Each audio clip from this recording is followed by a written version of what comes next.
Watch this and learn before trusting any friend blindly, then too late to regret it. Will Sandra survive this? The sun cast a golden glow over the lounge, filtering through the large glass windows and giving the place a warm, inviting feel. The soft hum of jazz music played in the background, blending with the quiet chatter of the well-dressed guests who occupied the tables. Sandra sat comfortably in her seat, crossing her legs elegantly as she sipped her drink. She was dressed in a sleek, fitted dress that accentuated her curves, and her makeup was done just right, subtle, yet enough to make heads turn. Across from her, Anita leaned forward, laughing at something Sandra had just said. "You're too much," Anita said, shaking her head playfully. "You always know how to put men in their place." Sandra smirked, twirling her glass slightly. "I just don't like time wasters, that's all," she said smoothly. Meanwhile, on the other side of the lounge, Joel sat alone at the bar, swirling the deep red wine in his glass. He was dressed simply but well, a dark shirt with the sleeves rolled up slightly, revealing strong, well-built arms. His sharp eyes roamed the room lazily, not looking for anything in particular, but then they landed on Sandra. She was breathtaking. The way she moved, the way she laughed, the way she held herself. It was like she belonged to a world of elegance he had never been a part of. He wasn't the type to be easily captivated, but there was something about her that made him forget everything else. For several minutes he simply watched her, debating whether he should approach. His mind told him to let it go, to finish his drink and leave, but his heart told him otherwise. Before he could overthink it, he found himself standing up, his legs moving on their own. Sandra noticed him the moment he approached. Her eyes met his, and for a split second she felt something. He was handsome, tall, well-built, and had an air of quiet confidence. But he also seemed different, a little reserved, maybe even shy. "Hi," Joel said, his voice steady but unsure. "I couldn't help but notice you from across the room. I just wanted to come over and say hello." Sandra raised an eyebrow, exchanging a quick glance with Anita. "Hello," she replied, a teasing smile on her lips. "And who might you be?" "Joel," he answered. "And you?" "Sandra." There was a pause. Joel felt slightly out of place, like he had stepped into a world that wasn't his. "Would it be okay if I got your number?" he asked, half expecting rejection. Sandra studied him for a moment. He wasn't smooth like the usual men who approached her, but there was something refreshing about that. Without a word, she took his phone, typed in her number, and handed it back. Joel felt a rush of relief. He smiled slightly, nodding. "I'll reach out," he said, before turning and walking away, his heart pounding. Sandra watched him go, curiosity flickering in her eyes. "He's different," she murmured. Anita grinned. "And you like different?" The night was quiet, except for the soft tapping of Joel's fingers on his laptop keyboard. His apartment was dimly lit, the only source of light coming from the screen in front of him. He had been working for hours, completely focused on his project. But suddenly, his mind drifted. Sandra, the memory of her sitting in that lounge, her confident smile, the way she effortlessly carried herself, it all came rushing back. He leaned back in his chair, rubbing his temples. He had never been the type to be easily distracted by a woman, yet here he was, unable to shake the thought of her. Before he could talk himself out of it, he reached for his phone. He hesitated for a moment, staring at her number on the screen. What if she didn't remember him? What if she wasn't interested? But the thought of not trying felt worse than rejection. He took a deep breath and dialed. Sandra was lying in bed, scrolling through her phone when it rang. She frowned slightly at the unknown number before answering, her voice laced with curiosity and mild irritation. "Hello? Who is this?" "Hey, it's Joel. We met earlier today at the lounge," he said, trying to keep his voice steady. Sandra smirked to herself, remembering the slightly timid yet charming man from earlier. "Oh, Joel," she said, stretching lazily. Didn't expect to hear from you so soon. Joel chuckled nervously. Yeah, I was wondering if you'd like to have dinner with me sometime. Sandra hesitated. She had met many men who were eager to take her out, but something about Joel intrigued her. He wasn't like the usual overconfident guys she was used to. He seemed different. After a brief pause, she exhaled. All right, why not? Joel felt a wave of relief wash over him. Great, tomorrow night, I'll pick you up. Text me the details, she said casually before hanging up. Joel stared at his phone for a moment, processing what had just happened. He had actually asked her out. The evening breeze was cool and refreshing as Joel stepped out of his car, adjusting his suit jacket. He had never been this nervous about a date before. It wasn't like him to go out of his way for a woman, but there was something about Sandra that made him want to put in the effort. The restaurant they had agreed to meet at was one of the finest in town, classy but not too extravagant. He wasn't sure if it was Sandra's kind of place, but he hoped she would like it. With a bouquet of fresh flowers in his hand, Joel walked inside and took a seat at their reserved table. His heart pounded slightly as he checked the time. A few minutes later, he looked up and saw her walk in. Sandra was stunning. Dressed in a fitted red gown that hugged her body perfectly, she carried herself with grace and confidence. Heads turned as she walked, but she didn't seem to notice.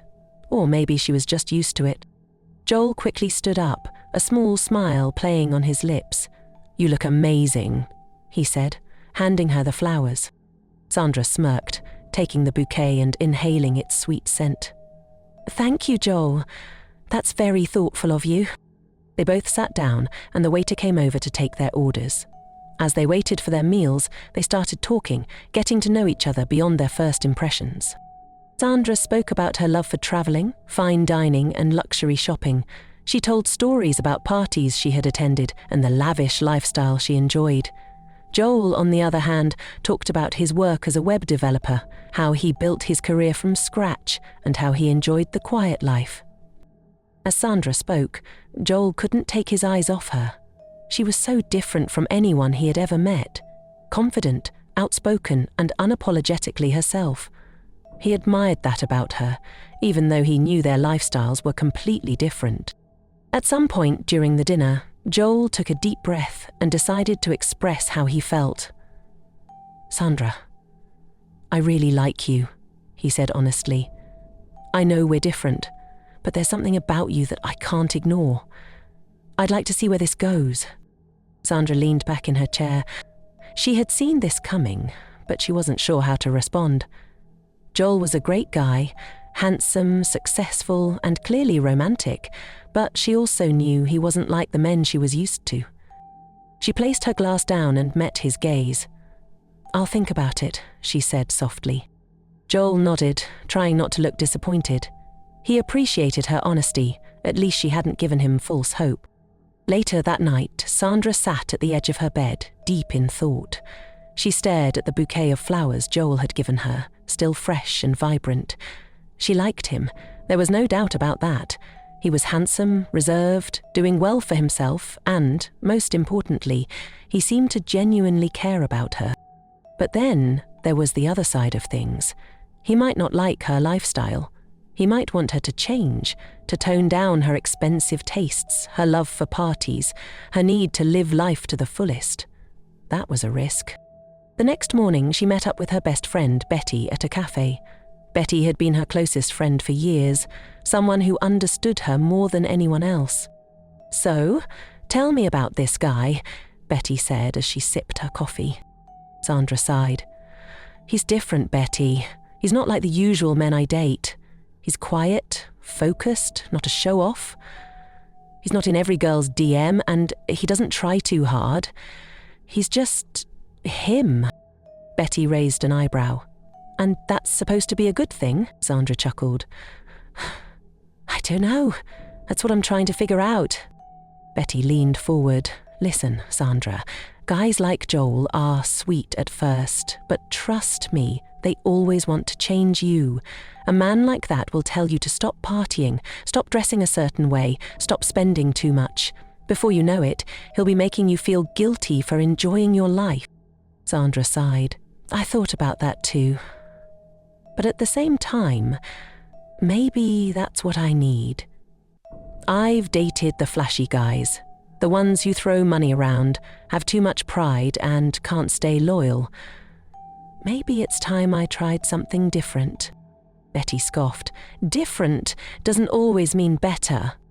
Sandra nodded slowly, but deep down, she felt something pulling her toward Joel. Maybe it was the way he looked at her, or the way he spoke, or the fact that he seemed genuine in a way she hadn't experienced before.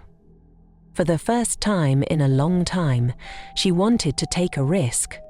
Joel and Sandra were spending more time together, and, for the first time in years, Joel felt like he was living beyond just work. Sandra had introduced him to a different kind of fun. Movie nights, beach outings, and he found himself laughing more, enjoying the moment, rather than constantly thinking about the next project deadline. Sandra, on the other hand, was experiencing something new as well. She had never dated a man like Joel before, one who valued deep conversations over flashy displays of wealth, one who preferred quiet moments over loud parties. It was refreshing, different. And even though part of her still wondered if they could truly work, she found herself growing more attached to him each day. But while their love was blossoming, a storm was quietly brewing. Betty, Sandra's best friend, had never been happy about their relationship. From the first day Sandra had mentioned Joel, Betty had felt a sting of jealousy. She had seen Joel at the lounge that day too, and she had been instantly drawn to him. He was exactly the kind of man she had always wanted, successful, handsome, and reserved. The more she watched Joel and Sandra grow closer, the more bitterness filled her heart. It wasn't fair. Why should Sandra have him? One evening, as Sandra was in the shower, Betty saw her phone lying on the bed. Without hesitation, she grabbed it and quickly searched for Joel's number. Once she found it, she copied it into her own phone. From that moment on, she was determined to make him hers. Days later, Betty put her plan into action. She started texting Joel, pretending it was casual at first, just simple greetings and check-ins. But soon her messages became more flirtatious. She sent him pictures of herself, dressed in revealing outfits, and even called him late at night. Joel was uncomfortable.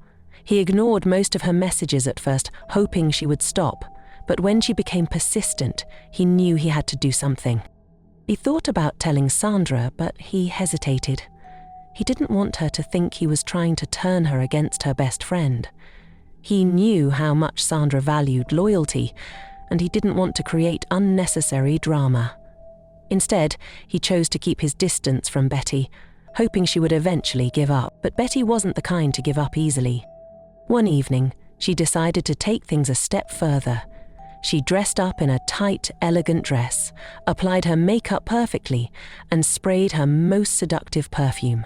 Then, without warning, she showed up at Joel's house. Joel was surprised when he opened the door and saw her standing there. "Betty?" he asked, confused. "What are you doing here?" Betty smiled, stepping closer. "I was in the neighborhood and thought I'd drop by. Aren't you going to invite me in?" Joel hesitated for a moment before stepping aside reluctantly. "Make it quick," he said, already feeling uneasy.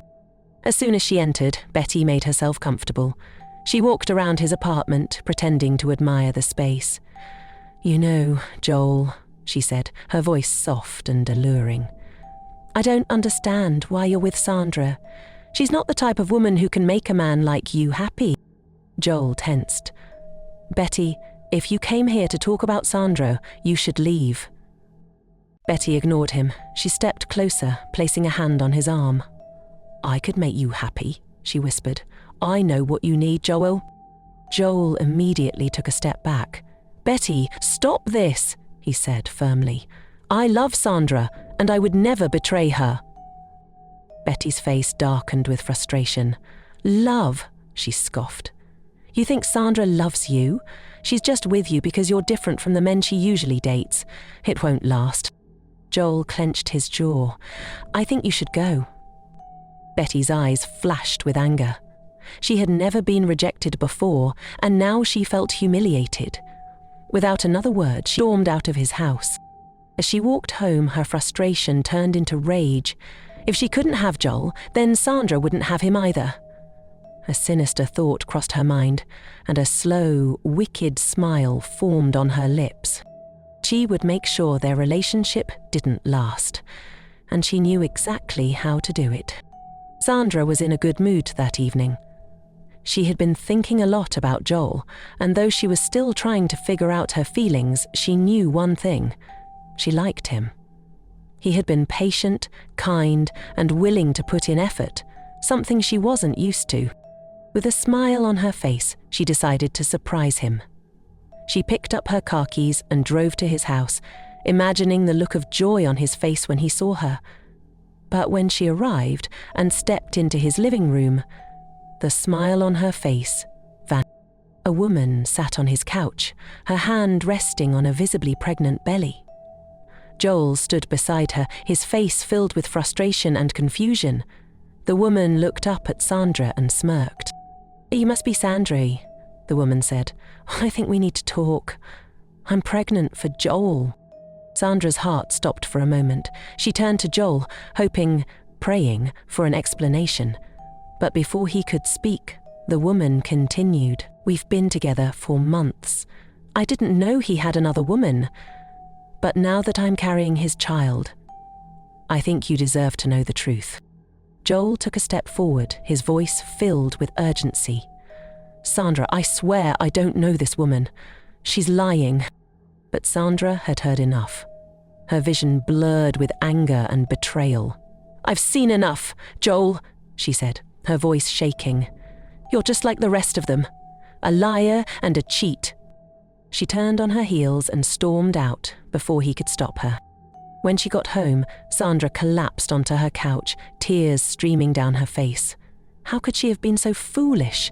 She had believed he was different, had even considered giving him a chance. But he had betrayed her in the worst way. Her phone buzzed endlessly, Joel calling over and over again, but she ignored every call. He came to her house the next day, knocking and pleading for her to talk to him, but she refused. She wanted nothing to do with him. Days passed, but the pain remained. One evening, needing fresh air, Sandra decided to take a stroll around her estate. She walked slowly, her mind still clouded with thoughts of Joel and the betrayal she felt. But as she turned a corner, she suddenly froze. A few feet away, she saw the same woman who had claimed to be pregnant for Joel, but this time her stomach was completely flat. Sandra's eyes widened in shock. How was that possible? Just a few days ago, she had a big belly. There was no way it could disappear overnight. As soon as the woman noticed her, she turned and started walking away quickly. But Sandra wasn't about to let her go. She rushed forward and grabbed the woman's arm. "You're not going anywhere," Sandra said firmly. "Tell me the truth. Who sent you?" The woman hesitated, looking guilty. After a moment, she sighed and pulled out her phone. She scrolled through her messages and then turned the screen towards Sandra. Sandra's heart nearly stopped. The number on the screen, the person who had orchestrated everything, was Betty, her best friend. For a moment, Sandra stood frozen, unable to process the betrayal. Then anger surged through her. Without wasting another second, she turned and ran, heading straight for Joel's house. When Sandra stormed into Joel's house, she was met with an all-too-familiar sight. Betty was there.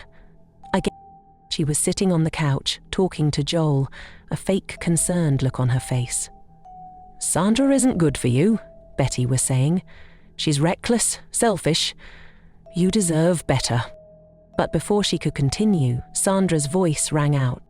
"You disgusting snake." Betty turned sharply, her eyes widening in shock. "Sandra, what are you—" Sandra didn't let her finish. "I know everything, Betty. I found the woman. She told me it was you who sent her." Joel stood up immediately, looking from Sandra to Betty. "What?" Sandra turned to him. Joel, I'm sorry for not believing you. I was so hurt I couldn't think straight. But now I know the truth. She turned back to Betty, her eyes filled with fury. I trusted you. You were my best friend, and you tried to destroy my happiness. Betty's face turned red with embarrassment. You know what hurts the most, Sandra continued. That I didn't see it sooner. That I let someone as evil as you stay in my life for this long. Joel stepped forward, his expression unreadable. All this time? You were trying to ruin us. Betty swallowed hard. She had nothing left to say. She had lost. Without another word, she grabbed her purse and hurried out of the house, her head hanging in shame. As soon as Betty was gone, Sandra turned to Joel. For the first time in days, she looked at him without anger, only regret and relief. I should have trusted you, she whispered. Joel sighed, stepping closer. I should have told you about Betty from the start. I just didn't want to cause problems between you two. They stared at each other for a long moment, before Joel finally pulled her into a tight embrace. Sandra closed her eyes, feeling the warmth of his arms around her. I don't want to lose you again, Joel murmured. You won't, she whispered back. I promise. In the days that followed, Sandra and Joel's love grew stronger. The trust between them deepened, and they became inseparable. As for Betty, she'd disappeared from their lives completely. She had lost not only a man she wanted, but also the best friend she had betrayed. Sandra learned a valuable lesson. Sometimes, the biggest enemies hide behind the mask of friendship. And Joel, he learned that true love is worth fighting for, even in the face of lies and deception. Together, they built something real, something no one could ever break again. And this time, they were truly happy. Please like and subscribe for more interesting, heartwarming stories. Thank you.